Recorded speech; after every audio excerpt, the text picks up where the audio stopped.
সারা দেশে তাপমাত্রা কমলেও অস্বস্তি বাড়তে পারে বলে জানিয়েছে আবহাওয়া অধিদপ্তর। 24 ঘন্টায় সারা দেশে দিনের তাপমাত্রা সামান্য হ্রাস পেলেও রাতের তাপমাত্রা প্রায় অপরিবর্তিত থাকতে পারে। তাপপ্রবাহ কমতে পারে রাজশাহী, পাবনা, বাগেরহাট, যশোরে।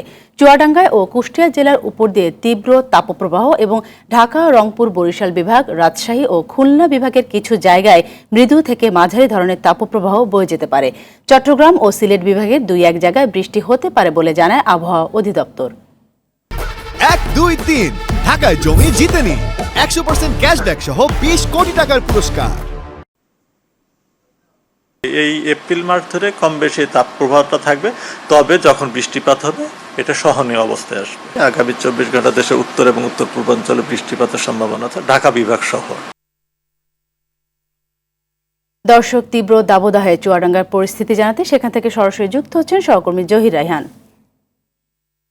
রায়হান, চুয়াডাঙ্গায় 2 দিন ধরে সর্বোচ্চ তাপমাত্রা বিরাজ করছে। জনজীবনে এর কি প্রভাব দেখতে পাচ্ছেন, আর স্থানীয় হাসপাতালগুলোর পরিস্থিতি আমাদের সামনে একটু তুলে ধরবেন?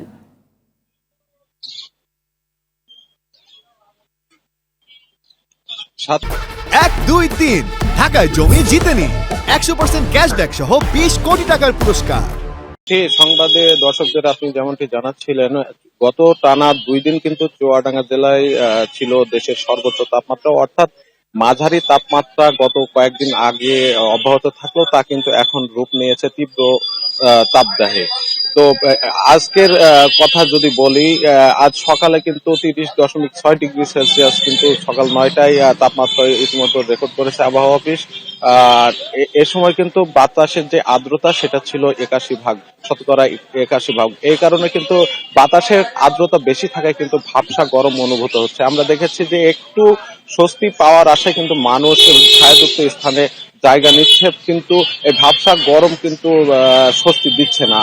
আর হাসপাতালগুলোর কথা যদি বলি, এই তীব্র তাপদাহে কিন্তু হাসপাতালগুলোতে রোগীর সংখ্যা বাড়তে চলেছে। বিশেষ করে শিশুদের সংখ্যায় বেশি। আমরা দেখেছি যে জেলা সদর হাসপাতাল সহ যে উপজেলা স্বাস্থ্য কমপ্লেক্সগুলোতে শিশু রোগীর সংখ্যা কিন্তু বাড়ছে। তবে চিকিৎসকরা যেটা বলছেন, এই তীব্র তাপদাহে কিন্তু হিট স্ট্রোকের যে প্রবণতা, এটা কিন্তু ঝুঁকিটা বেড়েই যায়।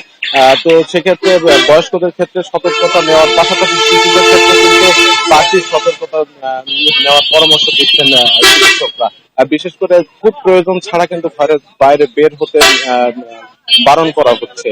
তো আবহাওয়া অফিস যেটা বলছে, এখনো কিন্তু বৃষ্টির কোনো সম্ভাবনা নেই বলে জানিয়েছে আমাদের চুয়াডাঙ্গা আবহাওয়া অফিস। তো চুয়াডাঙ্গা থেকে এই ছিল আমার কাছে সর্বশেষ। ধন্যবাদ আপনাকে।